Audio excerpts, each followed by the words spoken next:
దాంట్లో 2 minutes interruption వచ్చింది.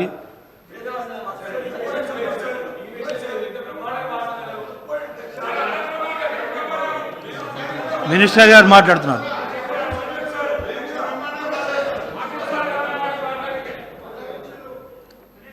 అధ్యక్ష, గౌరవ సభ్యులు పల్లా గారు వ్యవసాయం మీద చాలామంది మాట్లాడారు. అధ్యక్ష, పల్లా గారు రైతు బంధు అధ్యక్షుడిగా ఉన్నప్పుడే అదే ప్రభుత్వ అధికారులు అదే ప్రభుత్వంలో ఇచ్చినటువంటి లెక్కల ప్రకారమే మేము మాట్లాడుతున్నాం తప్ప ఇంతవరకు రైతు భరోసా ఏ రకంగా చేయాలనేది ప్రభుత్వ పరంగా ఇంతవరకు మేము ఎక్కడా కూడా ప్రభుత్వ నిర్ణయాలు కాలేదు. అధ్యక్ష, రైతాంగంతో మాట్లాడుతున్నాం, రైతు సంఘాలతో మాట్లాడుతున్నాం, నిపుణులతో మాట్లాడుతున్నాం. భవిష్యత్తులో ఇదే సభలో చర్చ పెట్టి అందరి అభిప్రాయాలు తీసుకొని ఆ ప్రభుత్వం యొక్క లెక్కల ప్రకారమే 25,000 కోట్లు పంట వేయనటువంటి భూములకి, పంట పండనటువంటి భూములకి ఇచ్చామని చెప్పి ఆ ప్రభుత్వ లెక్కల ప్రకారమే బట్టి గారు మాట్లాడినా ఎవరు మాట్లాడినా కూడా 25,000 కోట్లు పంట వేయనటువంటి భూములకి ఇచ్చారనేది సత్యం. అది కూడా సభ్యులకి, గౌరవ సభ్యులకు పంపిస్తా. అధ్యక్ష, అదేవిధంగా పాలసీలకు సంబంధించి మాట్లాడుతున్నారు. గత 5 సంవత్సరాల్లో కేంద్ర ప్రభుత్వం ఇచ్చేటటువంటి ఏ పథకాన్ని కూడా ఈ ప్రభుత్వం వాడుకోలేదు. అధ్యక్ష, ఆఖరికి పచ్చిరొట్ట వేసేటటువంటి విత్తనాలు తెచ్చుకోవటానికి కూడా అప్పు పెట్టి వెళ్ళిపోయారు. డ్రిప్ ఇరిగేషన్కి అప్పు పెట్టి అయిపోయారు.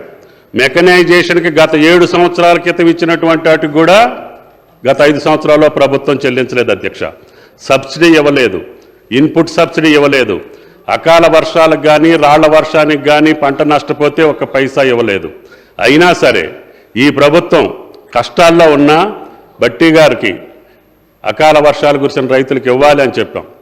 గత ప్రభుత్వంలో 10,000 రూపాయలు అనౌన్స్ చేశారని చెప్పి 6,500 రూపాయలు ఇవ్వాల్సి ఉన్నా కూడా లేదు, గత ప్రభుత్వం 10,000 చెప్పి ఇవ్వలేదు, మనం ఇద్దామని చెప్పి ప్రభుత్వం మీద, ఫైనాన్స్ మినిస్టర్ మీద ఒత్తిడి తీసుకొచ్చి ఎన్ని ఎకరాలు పోతే అన్ని ఎకరాలకి 10,000 రూపాయల చొప్పున ఇచ్చాం. అధ్యక్ష, అన్ని కార్యక్రమాలు ఆయన గారు రైతు భరోసా రేపు భవిష్యత్తులో చర్చిస్తాం. ఈ యొక్క రుణమాఫీకి సంబంధించి గతంలో ఉన్నటువంటి రుణమాఫీ ఇందాక సభలో మీరు కూడా విన్నారు, సభ్యులందరూ విన్నారు. మొదటి సంవత్సరం రుణమాఫీ రైతు భరోసా కానీ 5-6 నెలలు ఇచ్చిన సందర్భాలు ఉన్నాయి. రుణమాఫీ 4 కితాలకు ఇచ్చారు. అధ్యక్ష, 4,25,000 ఇచ్చారు. 5 సంవత్సరాల్లో 4 సార్లు ఇచ్చారు. అధ్యక్ష, అది వడ్డీకి సరిపోయిందని రైతుల యొక్క భావన.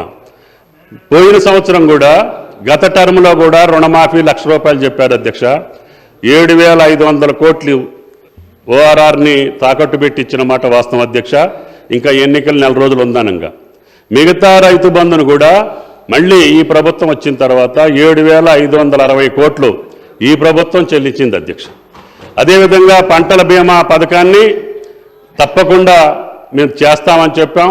దానికి కూడా విధి విధానాలని తయారు చేస్తాం, మీతోటి కూడా చర్చిస్తాం. గతంలో పంటల బీమా పథకాన్ని కూడా పక్కన పెట్టేశారు. అధ్యక్ష, ఏ రకమైన నష్టం జరిగినా కూడా ఇచ్చే పరిస్థితి లేకుండా పోయింది. తప్పకుండా ఈ ప్రభుత్వం అందరి రైతులకి అన్ని పంటలకి ప్రభుత్వమే ప్రీమియం చెల్లించి రైతుల యొక్క పంట నష్టపోతే పంటల బీమా పథకం ద్వారా పంట నష్టపరిహారం ఇచ్చే బాధ్యత ఈ ప్రభుత్వాన్ని అని చెప్పి కూడా మీకు ఈ సందర్భంగా మనవి చేస్తున్నాం. ఆ పథకం ఏ రకంగా చేయాలో చెప్పండి. రైతు భరోసా కూడా కౌలు రైతులను ఆదుకుంటామన్నమాట వాస్తవం. అంటే పంట వేసినటువంటి మనిషికే ఈ యొక్క పంట భరోసా వెళ్ళాలనేది ఈ ప్రభుత్వం యొక్క ఆలోచన. దాని మీద మీరు ఆలోచనలు చెప్పండి. రైతుకి ఆసాయం ఉంటాడు, కౌలు రైతు ఉంటాడు. దాన్ని ఏ రకంగా ఐడెంటిఫై చేయాలి, ఏ రకంగా పంట వేసినటువంటి రైతుకి ఇవ్వాలి అనే సలహా మీరు ఇవ్వండి. తప్పకుండా పాటిస్తామని చెప్పి కూడా ఈ సందర్భంగా మనం చేస్తున్నాం. అన్ని కార్యక్రమాలు ఆగిపోయిన అన్నిటిని కూడా ఈ యొక్క ప్రభుత్వం మళ్ళీ రివైవ్ చేయటమే కాకుండా మీరు ఆపినటువంటి పథకాలను పునరుద్ధరించి తప్పకుండా రైతు లోకానికి గతంలో ఏ ప్రభుత్వం చేయనటువంటి విధంగా ఈ ప్రభుత్వం చేసే బాధ్యత తీసుకున్నాం. అన్నిటిని కూడా పూర్తి చేస్తామని చెప్పి గౌరవ సభ్యులకి మనం చేస్తున్నాం. తొందరగా ముగిలించండి. ఒక 10 ముగిలిస్తారు ప్లీజ్ సార్, ప్లీజ్ సార్.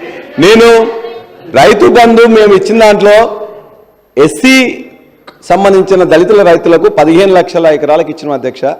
18 లక్షల ఎస్టీ రైతులకు కూడా ఇచ్చినాం. సన్న చిన్నకారు సంబంధించిన 1,38,000 1,38,00,000 ఇచ్చినాం. బరాబర్కి ఇచ్చినాం అధ్యక్ష. సీతక్క గారు ఇంతకుముందు లేరు కాబట్టి ఇప్పుడు చెప్తున్నాం. కష్టపడి పోడుగొట్టుకున్న తర్వాత రెండో పంట కాదు, మొదటి పంటే కాదు కాబట్టి రెండో పంట కూడా ఇస్తాం అని చెప్పి కూడా 12 పంటలు ఇచ్చినాం. కాబట్టి మేము అధ్యక్ష భట్టి గారు మేము అడిగేది రెండో పంట కూడా ఇచ్చినామని చెప్తున్నాం అధ్యక్ష. పల్లా గారు గౌరవ పల్లా గారికి మనం యొక్క ఆ రోజున రైతు బంధు విధి విధానాలకే మనం చేసిన పద్ధతి తప్పు. ఎందుకనంటే ఇది పంట భరోసా, పంట వేసినటువంటి రైతుకే ఈ యొక్క భరోసా ఇవ్వాలి. వేయనటువంటి వాటికి ఇచ్చారు అనేది ఒక అపవాదు, అరిష్టము. 25,000 కోట్లు ప్రజాధనం పంట వేయనటువంటి భూములకి వెళ్ళింది అనేది వాస్తవం. అవన్నీ ఏ ఎకరాలకు ఇచ్చారు, ఎవరికి ఇచ్చారు అనేది కూడా ఆ యొక్క సమాచారం మీకు పంపిస్తా అని చెప్పి గౌరవ సభ్యునికి మనం చేస్తున్నాం.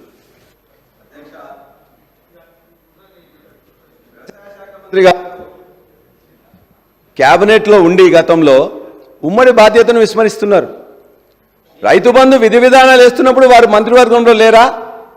ఆనాటి నుండి ఈనాటి వరకు 12 సార్లు వేస్తే ఏ రోజైనా కూడా ఎందుకు వేసిందని చెప్పి పల్లా గారు ఒక నిమిషం, ఆ రోజు చెప్పినవన్నీ చెప్పమంటావా? ఎందుకంటే అది ఆ రోజు క్యాబినెట్లో క్యాబినెట్లో ఏం చెప్పామో క్యాబినెట్లో ఉన్న మంత్రులకు తెలుసు, ముఖ్యమంత్రి గారికి కూడా తెలుసు. ఈ రైతు బంధు విషయంలో నేనేం మాట్లాడాననేది కూడా తెలుసు. అన్ని పథకాల పట్ల నేనేం చెప్పానో కూడా ఆ రోజు ముఖ్యమంత్రి గారిని అడగండి, క్యాబినెట్లో ఉన్న మంత్రులను అడగండి. ఈ సభలో నేను వాటి విషయాలు మాట్లాడటం సమంజసం కాదు, మీరు అడగటం కూడా సమంజసం కాదు. అసలు మిమ్మల్ని రైతు బంధు అధ్యక్షుడిగా అన్నప్పుడే అది సూటబుల్ పోస్ట్ కాదని చెప్పా. నిన్న మిమ్మల్ని ఏదైనా వైస్ ఛాన్సలర్కో లేకపోతే విద్యా విధానాన్ని మీద పెద్ద కమిషన్కి చైర్మన్కో చేస్తే అదన్నా బాగుపడేది. అందుకని సూటబుల్ కాని పోస్ట్లో వచ్చి మళ్ళీ ఇప్పుడు సూటబుల్ కాని మాటలు మాట్లాడితే ఇంకా అన్సూటబుల్ అవుతుంది. ప్లీజ్.